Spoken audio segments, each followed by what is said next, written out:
Hello, bros. Never mind, my camera work. Let's get on with this. These I bought on Sunday. Father's Day present to myself.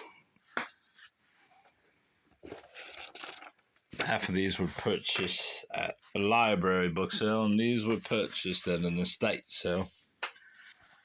Stephen King, The Eyes of the Dragon. Stated numerous times I don't like Stephen King, but I figure this is worth $5 minimum. So I picked it up. The Purgatorio, Dante's timeless drama of an ascent through purgatory. A new translation by John Ciardi. It's got a great cover, so I picked it up. Probably paid too much for it, but it was only $1. It's got underlining, but I like the cover, so got it. Molden satisfies the interest and expectation that were aroused a few years ago by his version of the Inferno.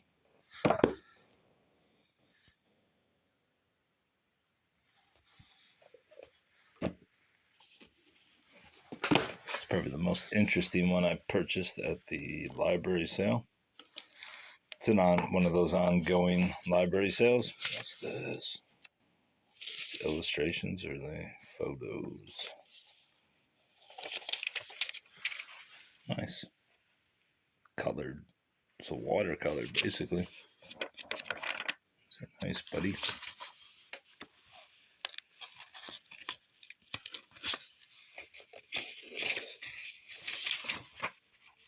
Pretty.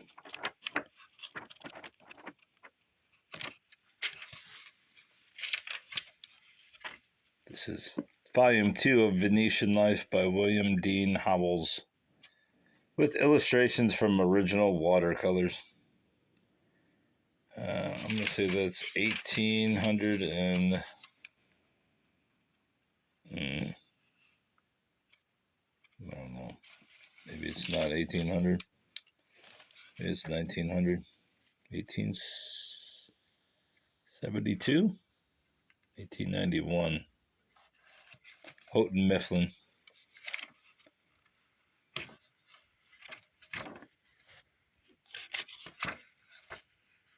the hell does that say? Joseph E. Hebe?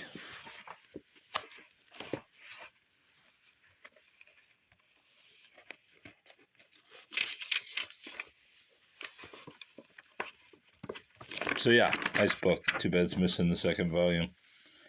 Perhaps I can find it somewhere else, bruv. Good Moanin', the best of Bob Talbert. He was a columnist in the Detroit Free Press, as you can see.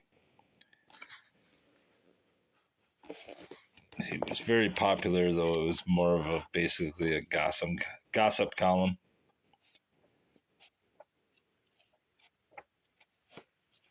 He was very, very popular. Out of my mind on a Monday morning. I wonder if Gundella the Witch is in here. He was friends with Gundella the Witch, and he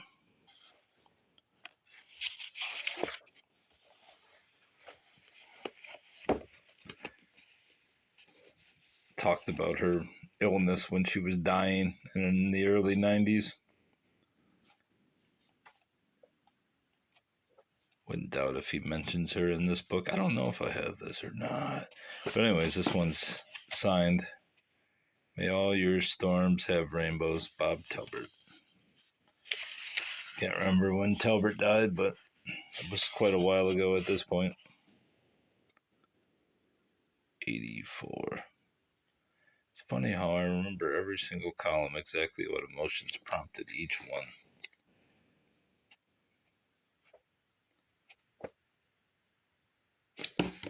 Anyway, Roadside Revenants and Other North Carolina Ghosts and Legends. Probably won't ever read this, but I have it in case I need to know some North Carolina ghost stories. Singing Yet, new and selected poem, Stan Rice. Since I'm collecting Anne Rice, I might as well collect Stan as well. How does that say? How keep dark and pattern off. How does that mean? How keep dark and pattern that any man suffers off at the wall, that where the hat comes out of the marrow and yawns, how keep head up the scream and up the burial where the pattern is born, how the leagues washing their hearts and wrung dry only to sponge black back up men. All right, so I can't do it. To sing, chant, and canto. Dying goldfish, he takes death hard, my goldfish. He does not see it orientally as a continuity. He resists like crazy. It's been 3 days. The children have already made him a grave of daisies and dirt in an orange bowl. Every morning they come in to check. Last night my daughter woke with leukemia pain, and I went in to find out what was wrong, and she said, "Is my fish dead yet?" That's right, I forgot about that. His daughter died. Well, their daughter died.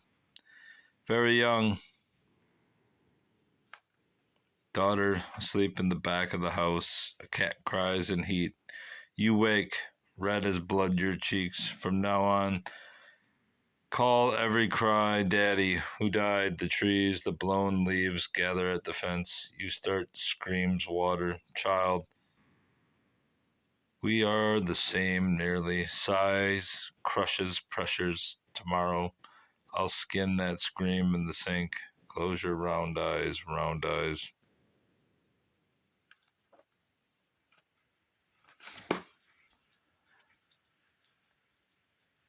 Interesting. Wonder if he was an artist too. Covered painting by Stan Rice. There you go. I got my answer. I mean, it's not great art, but it's colorful.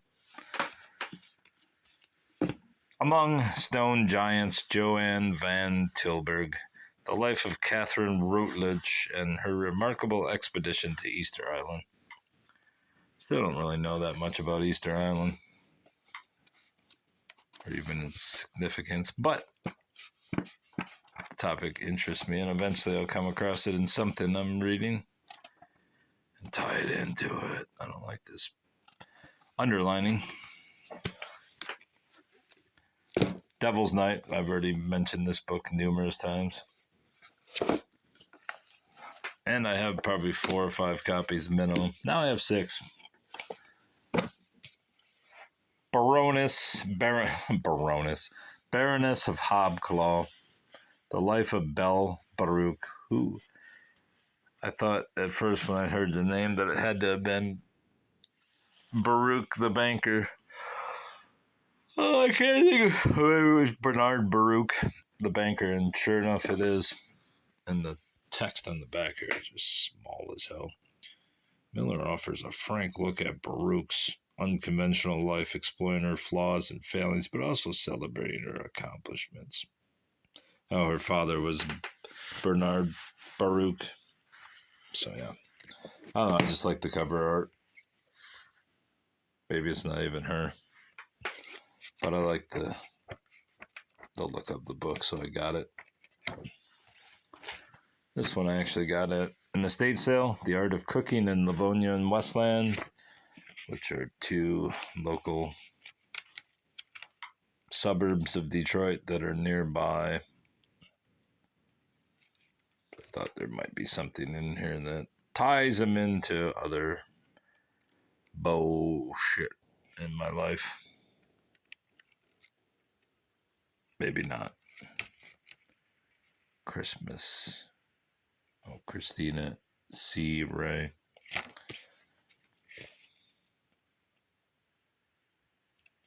All right. That's the first half. The fast half.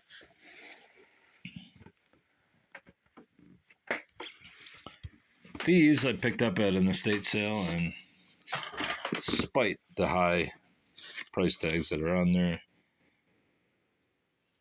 the sale was 50% off, but I asked the woman who was running it if I could get them for $20 total. And she said, how about 25? I was like, all right, baby girl. And I got them for 25, which was roughly 75% off, which is how much they'll be tomorrow. And it saves me about $5 in gas not going there again to get them at 75% off. Bright ideas for entertaining. Is this even the right fucking... That ain't even a book. Damn it. I thought that was the same EP Row. This isn't even EP Row. Well, this is a disappointment, especially when the pages are falling out. That's very unfortunate. Well, I looked at every one of them except this one. And this is the one that's not EP Row, and it's in shitty condition. Whatever, I paid $3. Actually, there's 3, 6, 7, so I paid $3.50 for this frickin' book. From Zest, or is it Jest? From Jest to Ernest, EP Row.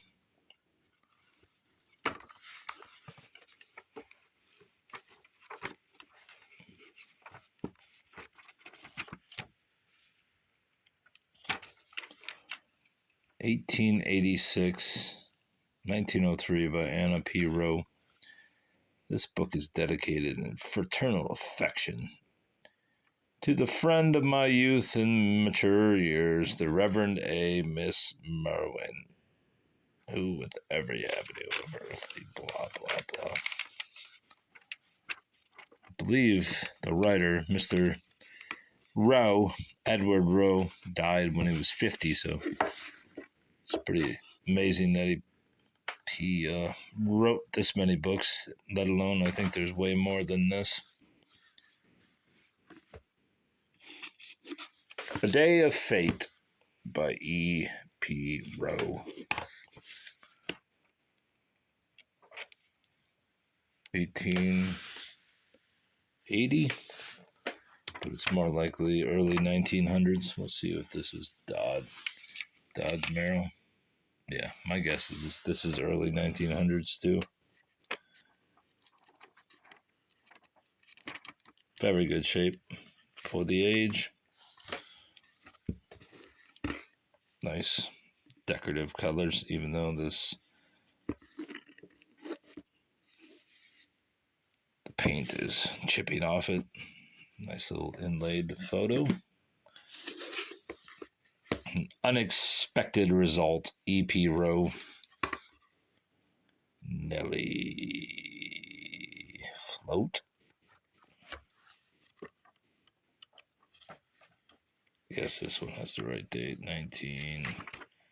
Nope, it's claiming 1890.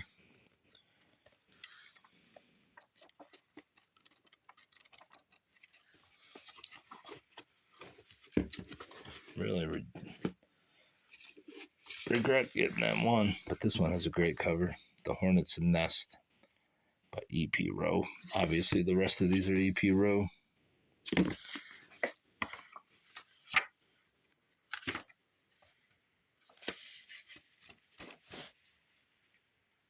1892.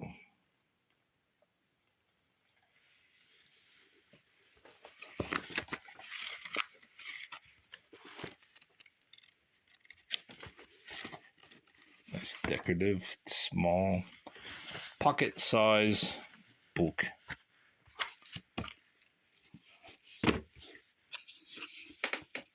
An Original Bell by E.P. Rowe. Oh my God, this writing. What the frick? 1885. Like I said, I don't think these are late 1800s, more likely, since that first one was 1903, that all of these are in that range. Circa 1900. He fell in love with his wife. These all have fading. You can see how cheaply the binding was made. But I keep hearing these dogs out here.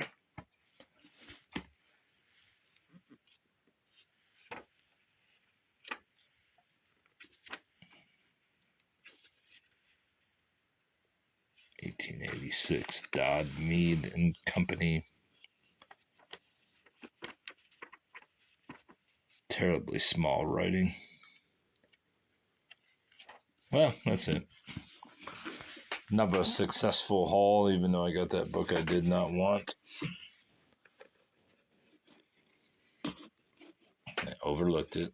I could have got them for 20 like I wanted without this book. Watch, it's worth $10 million. Doubt it. Goodbye, bruv. Goodbye.